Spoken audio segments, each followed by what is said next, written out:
সম্মানিত আমার ভাইরা, আমাদের সকলকে চলে যেতে হবে কবরে। আমাদের সকলকে চলে যেতে হবে গহীন কবরে। আমরা দুনিয়াতে চিরকাল থাকার জন্য আসি নাই, আমরা সকলে চলে যাব অন্ধকার কবরে। আজকে ধনী বলেন, আজকে গরিব বলেন, আজকে ফকির বলেন, আজকে মিসকিন বলেন, সবাইকে এমন কেউ বাকি নেই। যার জীবন আছে তার মৃত্যু হবে, যার জীবন আছে তার মৃত্যু হবে, এটাই বাস্তব। কথা বুঝতে পারছেন? আমি যে আয়াতে কারিমা তেলাওয়াত করেছি, কুল্লু নাফসিন যায়িকাতুল মাউত, মৃত্যুর স্বাদ প্রত্যেক জীবজন্তুর গ্রহণ করতে হবে।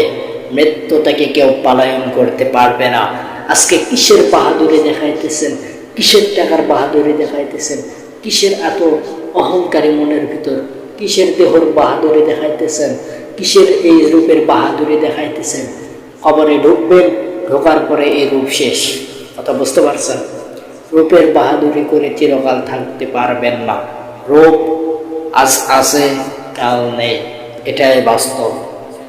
আজ থেকে আপনি রিসার্চ করে দেখবেন, গবেষণা করে দেখবেন যে আজ থেকে 10-20 বছর আগে এরকম যে মেয়েটি, যে ছেলেটি যৌবন ছিল, থাকা অবস্থায় কত সুন্দরভাবে চলাফেরা করছে, তারা আজ 2026 সালে এসে বৃদ্ধ হয়েছে।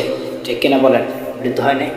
এই চামড়া, এই প্রাণীর চামড়া, দেহ কত সুন্দর ছিল, সেই দেহ, সেই প্রাণের চেহারা আস্তে আস্তে আস্তে আস্তে ঢিল মেরে যাচ্ছে, বৃদ্ধ হচ্ছে। ঠিক কিনা বলেন? আজ থেকে আমি রিসার্চ করে দেখলাম, আজ থেকে 10-20 বছর পূর্বে এরকম যেই ছেলেদের হাতে অ্যান্ড্রয়েড ফোন ছিল না, স্মার্টফোন ছিল না, সেই ছেলেরা আজ ফোনে আসক্ত। ঠিক কিনা বলেন? তার সে ছোট ছোট পোলাপাইন এরকম ফোন চালানো আসক্ত। ঠিক কিনা বলেন? ঠিক না? প্রিয় ভাইয়েরা আমার, আজ থেকে 10-20 বছর পূর্বে যে মানুষের, যেই ছেলের, যেই মেয়ের হাতে স্মার্টফোন ছিল না, তার দেখবেন ব্যবহার সুন্দর ছিল, আখলাক, আচরণ, চরিত্র ভালো ছিল, সুন্দর ছিল, মানুষদেরকে দেখতে পাইতো, সালাম দিত। ঠিক কিনা বলেন? মানুষদেরকে সম্মান করত, সালাম দিত। কিন্তু আজ অ্যান্ড্রয়েড ফোন, স্মার্টফোন থাকার কারণে আজকে কোনো সালামের কোনো উচ্চারণই মুখ দিয়ে বের হয় না। কথা বুঝতে পারছেন? আমি কি ঠিক বলছি না ভুল বলছি বলেন তো? হ্যাঁ, তো মূলত এই ফোন আসার কারণে, স্মার্টফোন আসার কারণে যুবক ভাইয়েরা, পোলাপাইন, ছোট বড় যারা আছেন, তারা স্মার্টফোন ব্যবহার করার কারণে তারা বড়দেরকে সম্মান করতে পারে না, ছোটদেরকে স্নেহ করতে পারে না, আখলাক, আচরণ, চরিত্র ঠিক নেই। কেন? স্মার্টফোন। কথা বুঝতে পারছেন? আমাদের সমাজটা নষ্ট হয়ে গেছে। আজকে যে মানুষ মশারি টাঙ্গায় নিজেকে, নিজের শরীরটা হেফাজত করার জন্য এবং মশার কামড় থেকে বাঁচার জন্য মশারি টাঙ্গায়,